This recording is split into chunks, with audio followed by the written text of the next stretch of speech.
या आज की क्लास में जो हम बात करेंगे वो आपको ऑन हिज ब्लाइंडनेस जो सॉनेट है जॉन मिल्टन का, उसको लेकर के बात करेंगे। मैंने आपसे पहले भी कहा था कि कुछ सॉनेट्स हैं जिसे आपको ओरिजिनल टेक्स्ट के रूप में पढ़ना है। उस पर मैं कुछ क्वेश्चंस ले करके आऊंगा, मैं उस पर बात करूंगा। आज जो हमारा ये जिस पोयम को मैंने कवर किया है जो सॉनेट के रूप में है, क्योंकि इसके पहले let me not to the marriage of true minds को मैंने कवर किया था, और आज जो मैं कवर कर रहा हूँ वो ऑन हिज ब्लाइंडनेस, और ऑन हिज ब्लाइंडनेस का वीडियो भी मैंने आपको भेजा हुआ था। तो in this way you will come to know कि देर आर 20 क्वेश्चंस, और वो 20 क्या अप्रोक्सीमेटली 19 क्वेश्चंस हैं, 19 क्वेश्चन है जो इससे लिए गए हैं। और इसमें अ, बहुत ही इंपॉर्टेंट, चूंकि वो डायरेक्ट पोयम को टच करते हैं, पोयम से उस पे बात हुई है, पोयम को टच करते हैं, तो मैं उस पे बात कर रहा हूँ। And you will get here कि जो सबसे पहला क्वेश्चन है, वो पहला क्वेश्चन क्या है, मल्टीपल चॉइस क्वेश्चंस है, और उसमें दे रहा है कि द सॉनेट लैमेंट्स, जो सॉनेट है लैमेंट्स, उसमें जो है जो भी पोएट है, अगर पोएट आपका जॉन मिल्टन है, तो जॉन मिल्टन उसमें क्यों लैमेंट करते हैं, जो क्वेश्चन पूछा जा रहा है। द सॉनेट लैमेंट, सॉनेट में जो लैमेंटिंग है या सॉनेट में जो पोएट लैमेंट करता है, क्यों लैमेंट करता है। ब्लाइंडनेस की वजह से, ब्लाइंडनेस ऑफ मिल्टन, मिल्टन अंधे हो चुके इसलिए वो उस पे रोते हैं। पॉवर्टी, मिल्टन बहुत गरीब है। पार, मिल्टन की शक्ति नहीं है। पोइट्री उनमें नहीं है, या पोइट्री लिखने की क्षमता नहीं, क्यों वे उसमें रोते हैं, या किस चीज को लेके कंप्लेन है, या किस चीज को लेकर के उनको दुख है। तो जिन्होंने भी सॉनेट पढ़ा वे सारे लोग जानते हैं कि बहुत ही पॉपुलर सॉनेट है, और इसमें बहुत आसानी से आप ये समझ सकते हैं कि the sonnet laments the blindness of Milton. पहला ये वाला जो ब्लाइंडनेस वर्ड है, ये आपका सही है कि जो जॉन मिल्टन का सॉनेट है ऑन हिज ब्लाइंडनेस, इसमें अगर आप देखेंगे the correct answer, the right answer is what, the correct और right answer is blindness. The poet laments, या द सॉनेट में poet laments on his blindness, अपने अंधे होने पर।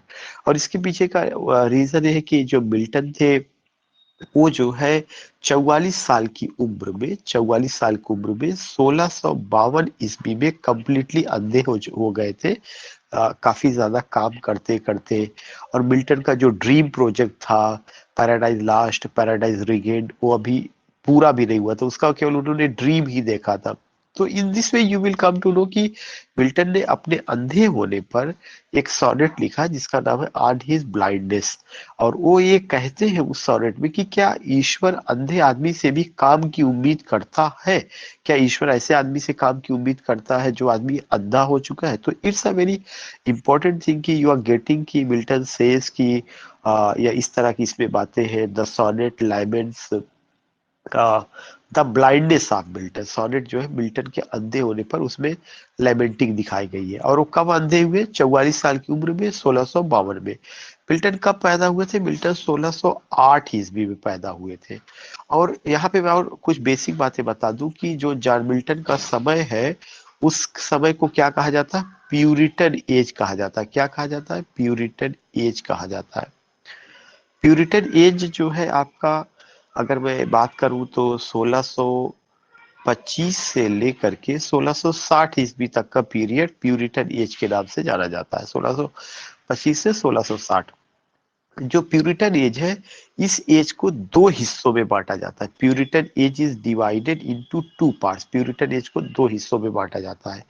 एक हिस्सा को कहा जाता है आपका Caroline age, CAROLINE, Caroline as.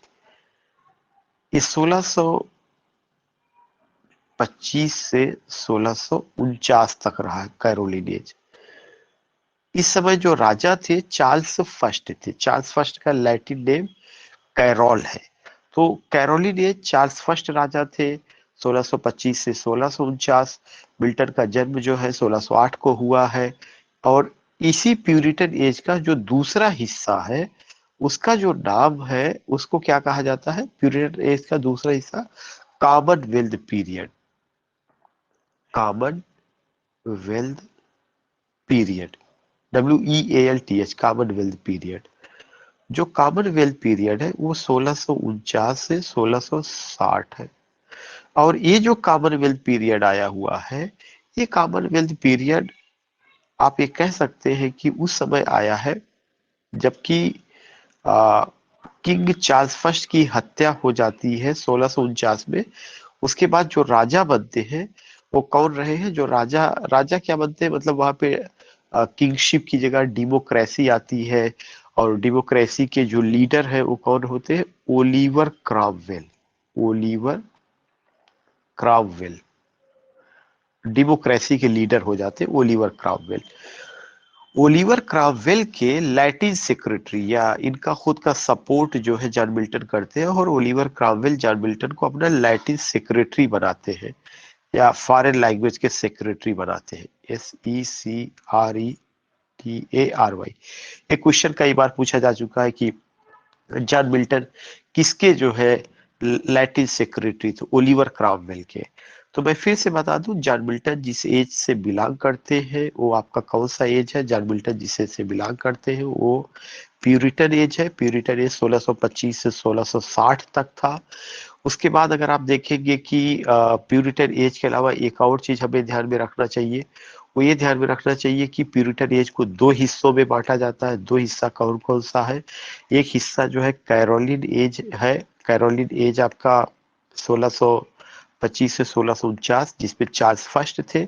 फिर 1649 में चार्ल्स फर्स्ट की हत्या कर दी जाती है। उसके बाद जो एज आता है वो आपका कॉमनवेल्थ पीरियड था। आम आदमी की गवर्नमेंट, आम आदमी का नेता, आम आदमी की सरकार, डेमोक्रेसी जिसे आप कहते हैं, उसका आना होता है। वो 1649 से 1660 होता है, जिसे हम कॉमनवेल्थ पीरियड कहते हैं। कॉमन माने आम आदमी, वेल्थ का मतलब धन संपदा। पीरियड वह एक आम आदमी का संपदा था, आम आदमी की सरकार उस पे बनती है, यह हमें देखने को मिलती है। उसके अलावा एक और चीज आता है कि जो जॉन मिल्टन है, जॉन मिल्टन का आ, इनका कॉमनवेल्थ पीरियड जो था उसमें जो ओलिवर क्रॉमवेल थे उनके वो लैटिन सेक्रेटरी होते हैं। ये सब चीजें हमें देखने को मिलता है। और जॉन मिल्टन के समय कई चीजें और होती है। एक तो 1649 में किंग चार्ल्स फर्स्ट की हत्या है। किंग चार्ल्स फर्स्ट एजाजिनेटेड, जब किसी बड़े पॉलिटिकल की मिनिस्टर वगैरह की हत्या की थी, उसके लिए एजाजिनेटेड वर्ड होता है। तो किंग चार्ल्स फर्स्ट की हत्या 1649 में होती है। इसके अलावा जॉन मिल्टन के समय में एक और पॉलिटिकल इशू होता है। 1642 में theatre was band. Theatre was band. 1642 में थिएटर को बैन कर दिया जाता है। उसके बाद एक और घटना घटित होती है। वो घटना थी आपका press was censorshiped. Press was censorshiped. CENSORSHIPED। और प्रेस की जो स्वतंत्रता पे बैन लगाया जाता है ये 1643 में होता है। प्रेस को जब बैन किया जाता है तो जॉन मिल्टन इस बैन के खिलाफ जो है एक प्रोज वर्क लिखते हैं जिसका नाम था एरियोपैजिटिका। एरियोपैजिटिका, जॉन मिल्टन का एक किताब आती है एरियोपैजिटिका। ये 1644 में आती है। ये 1644 में आती है, जिसमें उन्होंने प्रेस की फ्रीडम को लेकर के बात किया है।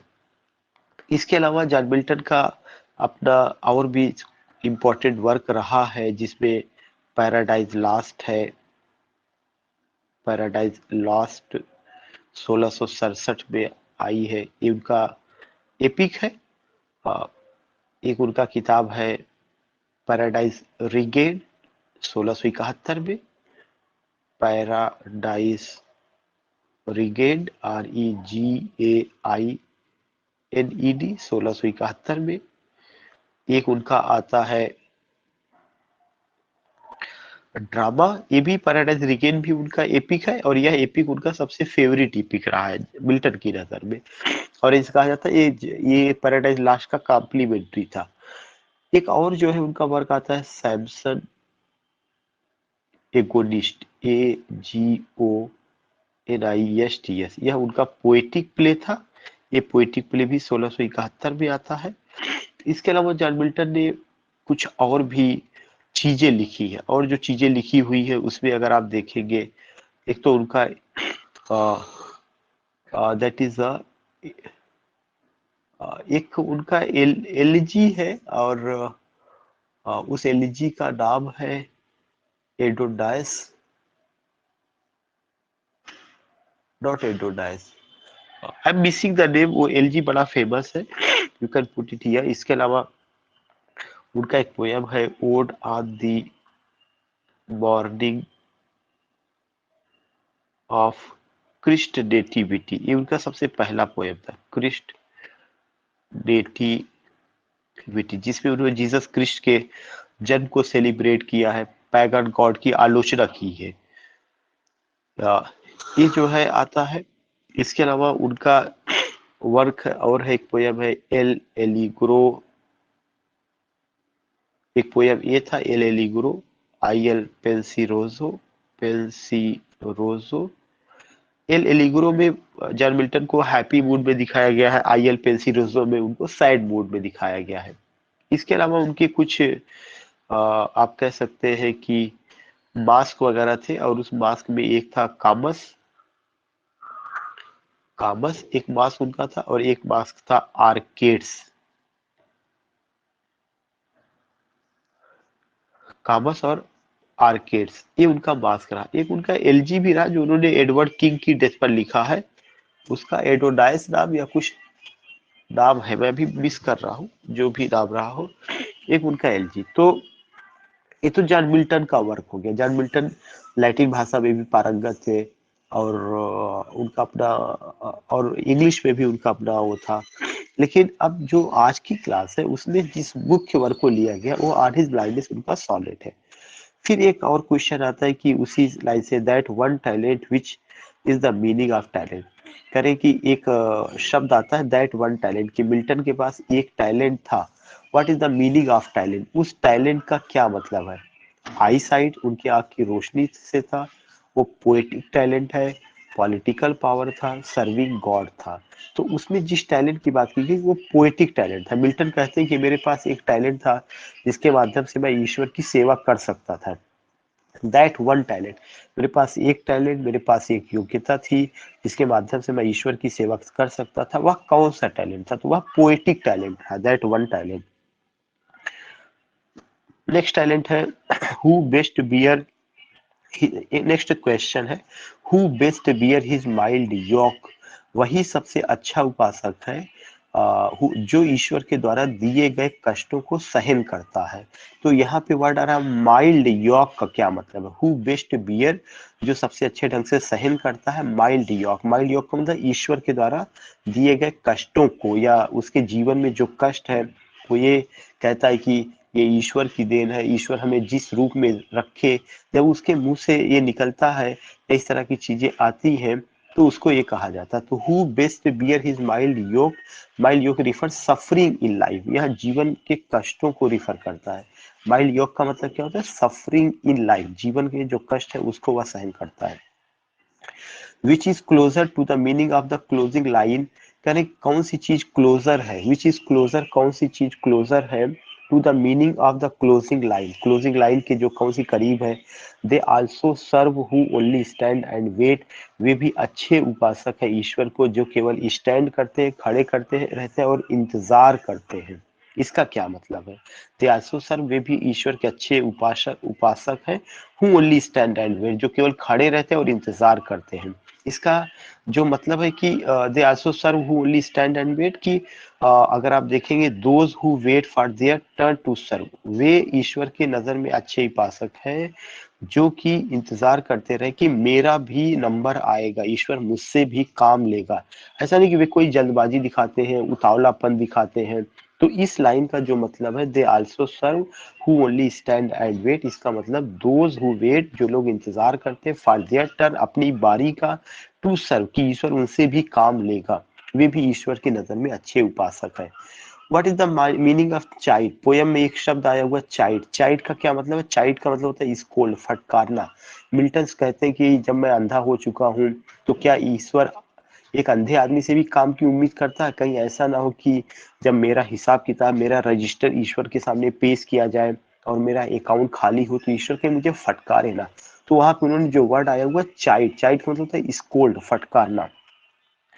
What is meant by my light is spent, क्या मतलब है कि मेरी आंख की रोशनी चली गई है। माई लाइट, मेरे मतलब मेरी रोशनी चली गई है। ये किसको, एंड ऑफ लाइफ या जीवन को इंडिकेट करता है। यूज ऑफ आई साइट, आंख की रोशनी को इंडिकेट करता है। डे लाइट को इंडिकेट को या गॉड को। तो ये किसको इंडिकेट करता है, use of I site, I site की मेरी आंख की रोशनी जो है खत्म हो चुकी है। व्हाट इज मीन्ड, क्या मतलब है और किसमें क्या मतलब, what is meant by my light is spent की मेरे आंख की रोशनी स्पेंट हो चुकी, खर्च हो चुकी है। यह किसको रिफर करता है, आई साइट को रिफर करता है। नेक्स्ट क्वेश्चन है वो, why is the world dark and wide to the poet. Poet के लिए, पोएट ने एक वर्ड यूज किया है कि जब मेरे आंख की रोशनी चली गई है तो यह दुनिया मुझे डार्क एंड वाइट नजर आती है, यह दुनिया मुझे अंधकारमय और बहुत विस्तृत नजर आती है। इसका क्या मतलब है, इसका मतलब है कि पोएट अंधा हो चुका है। He is blind, the poet is blind. अंधे होने की वजह से पोएट को वह दुनिया कैसे नजर आती है, डार्क एंड वाइड नजर आता है। The poem is written in the rhyme scheme, poem किस राइम स्कीम में लिखा गया। हमने पहले भी बताया था कि जॉन मिल्टन ने जिस सॉनेट फॉर्म को फॉलो किया है वह पेट्रार्चन है। तो उन्होंने Petrarchan, the poem is written in the Petrarchan rhyme scheme. Petrarchan rhyme scheme क्या था, A B B A B B A C D E C D E, ये पेट्रार्चन राइम स्कीम रहा है। नेक्स्ट क्वेश्चन है, how does one serve God best, कौन आदमी God को सबसे अच्छे ढंग से सेवा करता है। By serving, spending money for God, by waiting for our turn, अपनी बारी का इंतजार करके, बाई वर्किंग, ईश्वर की सेवा करके, स्पेंडिंग मनी फॉर गॉड, जब ईश्वर के नाम पर आप पैसा चाहते हैं, देते हैं, या बाई वेटिंग, जब आप इंतजार करते हैं फॉर आवर टर्न की आपकी बारी आएगी और ईश्वर आपसे भी काम लेगा।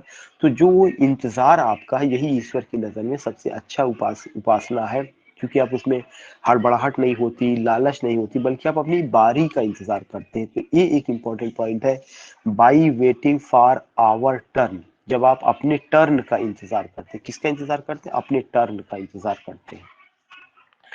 नेक्स्ट क्वेश्चन है, on his blind, in on his blindness Milton central concern for his, यानी जो ऑन हिज ब्लाइंडनेस पोयम है उसमें मिल्टन का मुख्य उद्देश्य क्या है, मिल्टन का जो सेंट्रल कंसर्न वो क्या है।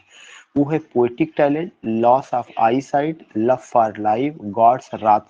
रात का मतलब होता है एंगर, लेकिन उसमें क्या है, बार बार मिल्टन बात करते हैं लॉस ऑफ आई साइट कि मैं अपने आंख की रोशनी कैसे मेरी हो गई है, मेरे आंख की रोशनी कैसे चली गई। तो लॉस ऑफ आई साइट उसका मुख्य कंसर्न है। नेक्स्ट क्वेश्चन है, God is compare to, God की तुलना की गई है, किससे की जाती है गॉड की तुलना, गॉड की तुलना पोएट से की गई है, राइटर से की गई है, ब्लाइंड मैन से की गई, किंग से की गई है। गॉड को कहा गया गॉड राजाओं का राजा है, बादशाहों का बादशाह है और बहुत सारे नौकर उसकी सेवा के लिए तत्पर है। तो पोयम में गॉड की तुलना किंग से की गई है। In the poem on his blindness, करें जो पोयम ऑन हिज ब्लाइंडनेस है, Milton expresses his feelings, Milton अपनी फीलिंग अभिव्यक्त करते हैं कैसे, as a king, servant, poet, blind person. Milton अपनी अभिव्यक्ति एक ब्लाइंड पर्सन के रूप में अभिव्यक्त करते हैं कि अंधे आदमी को क्या एहसास होता है, उसका क्या अनुभव है, उसका क्या एक्सपीरियंस है, उसको लेकर के वो बात करते हैं। Who replies to God to Milton question in the poem, करें मिल्टन के क्वेश्चन का आंसर पोयम में किसने दिया, गॉड ने दिया, ब्लाइंड मैन ने दिया, सर्वेंट ने दिया, पेशेंस ने दिया। पेशेंस ने दिया, पेशेंस को वहां पर्सोनिफाइड किया गया है धैर्य ने, धैर्य को, बट पेशेंस उस एक लाइन आता है और मैं वो वीडियो भी शेयर करूंगा जिसमें मैंने ऑन हिज ब्लाइंडनेस को एक्सप्लेन किया है। तो you will come to know कि जॉन मिल्टन जो है बहुत अच्छे ढंग से ये बताते हैं या ये कहने की कोशिश करते हैं कि जैसे ही उन्होंने कहा कि क्या ईश्वर को ऐसे आदमी से काम की उम्मीद है जो अंधा हो चुका है, तभी पेशेंस, धैर्य ने उनको उनको जवाब दिया मिल्टन को कि ईश्वर को ना तो आदमी के कार्यों की जरूरत है ना तो उनके गिफ्ट की जरूरत है। तो यहाँ पेशेंस से शब्द सही है और पेशेंस क्या है, पर्सोनिफाइड किया गया है। John Milton is best known for his epic poem, John Milton को किसके लिए जाना जाता है, जॉन मिल्टन को उनकी पोयम पैराडाइज लॉस्ट के लिए जाना जाता है। और पैराडाइज लास्ट अभी मैंने बताया कि यह एपिक है, 1667 में पब्लिश हुई है, 12 किताबों में है और यह किस पर आधारित है? जो पोएट वर्जिल है उनकी एनीड पर आधारित है। वर्जिल का जिक्र मैंने कई बार किया, ये ब्लैंक वर्स में लिखा गया है। किस पर आधारित है? वर्जिल्स का एनीड पर आधारित है, ब्लैंक वर्स में लिखा गया है। और यह किसका एग्जाम्पल है? सेकेंडरी एपिक का example. It's an example of secondary epic. Next question है, John Milton was a poet, American, English, European, Indian. बहुत सिंपल सा क्वेश्चन है, सभी जानते हैं कि जॉन मिल्टन एक इंग्लिश पोएट थे। उनका जो जन्म हुआ था कहाँ पे हुआ था? उनका जो जन्म हुआ था वो इंग्लैंड में हुआ था। The sonnet was first published in Milton 1673। करें सॉनेट जो है पहली बार पब्लिश हुआ था मिल्टन के पोयम 1673 में। In his autograph notebook known as My Diary, Milton's manuscript, Trinity publication, Trinity manuscript. ये नया क्वेश्चन है मेरे लिए भी और आपके लिए भी। ये चीज ध्यान में रखना है कि द सॉनेट जो सॉनेट है वाज फर्स्ट पब्लिश। कौन सा sonnet? On his blindness. On his blindness जो उनका सॉनेट है यह पहली बार पब्लिश हुआ था किसमें?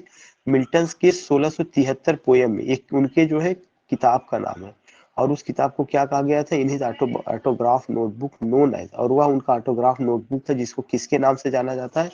ट्रिनिटी मैन्युस्क्रिप्ट के नाम से जाना जाता है। नेक्स्ट क्वेश्चन है, व्हेन मिल्टन रोट, जब मिल्टन ने लिखा, when I consider how my light is spent. ये पहली लाइन है।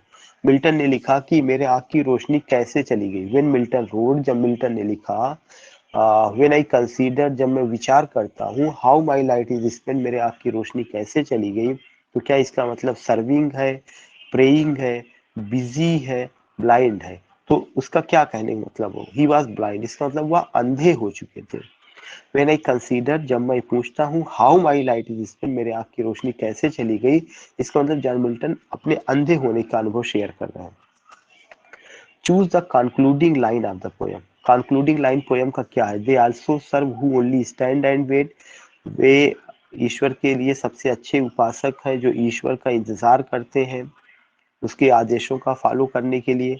Doth God exact day labour light right, क्या ईश्वर को ऐसे आदमी से एक्यूरेट काम की उम्मीद है जिसके आँख की रोशनी चली गई है। Who best bear his mild yoke, they serve him best, क्या ईश्वर ऐसे आदमी से काम की उम्मीद करता? हु बेस्ट बियर, वह ईश्वर की नज़र में सबसे अच्छा उपासक है जो उसके द्वारा दिए गए कष्टों को सहन करता है। Thousands at his bidding speed, हजारों देवदूत उसके एक आदेश पर तैयार हो जाते हैं। Post over land and ocean, समुद्र में और जमीन पर फैल जाने के लिए। तो ये उन्होंने कहा कि पोयम का कंक्लूडिंग लाइन कौन सा? कंक्लूडिंग मतलब अंतिम लाइन। तो पोयम का जो अंतिम लाइन है वो ये है, they also serve who only stand and wait, वे ईश्वर की नजर में सबसे अच्छे उपासक हैं जो ईश्वर का संदेश प्राप्त करने के लिए लाइन में रहते हैं, इंतजार करते हैं, खड़े रहते हैं। वे ईश्वर की नजर में सबसे अच्छे उपासक है। ये क्वेश्चन वही है, यहाँ पे रिपीट किया जा चुका है। एक आज का लास्ट क्वेश्चन है, मिल्टन सर्व्ड एज, मिल्टन ने सेवा की थी for the Commonwealth of England, England के कॉमनवेल्थ लोगों की, under the council state and later under Oliver Cromwell, Oliver Cromwell के नेतृत्व में, preacher, writer, minister, civil servant. उन्होंने जो सेवा की थी, कैसी सेवा की थी? Civil civil servant. तो यू आर गेटिंग हियर कि उनकी जो सेवा कैसे रही है? सिविल सर्वेंट के रूप में रही है। This is the point which you get here, this is the point. So जहाँ पे वो बताते हैं कि सिविल सर्वेंट के रूप में उन्होंने सेवा की। तो in this way I have done, ये मैंने आपको पहले बताया था, कॉमनवेल्थ पीरियड में ओलिवर क्रॉमवेल का important, these things I told you.